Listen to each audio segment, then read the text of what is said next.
kekap sinyu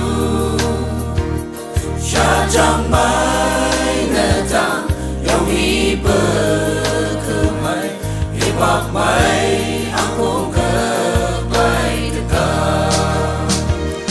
Bekai bang belong ber Lesyuk wajib ber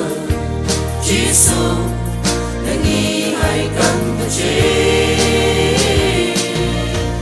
Wang shengat yang Wang shu ong cintu Jisu Nengi hai bang kecil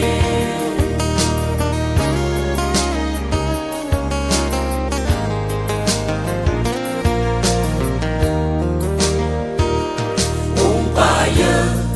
Cinta wayang negeri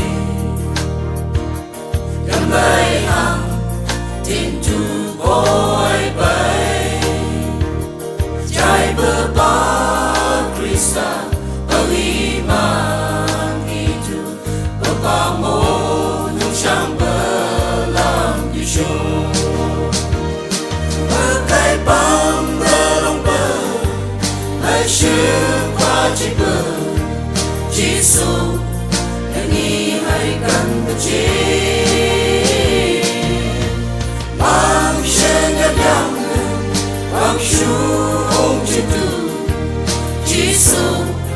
Nengi hai bang kecil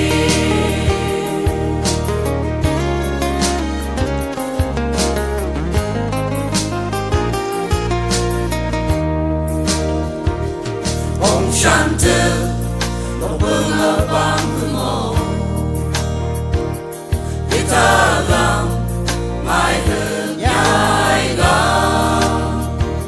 Syai pai later Syang beci surya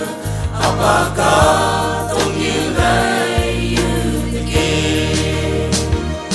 Bekai bang belong ber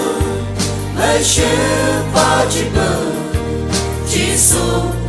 Nengi haikan kecil Mang shengat yang Wang shu ong cintu Jisu Nengi hai bang kecil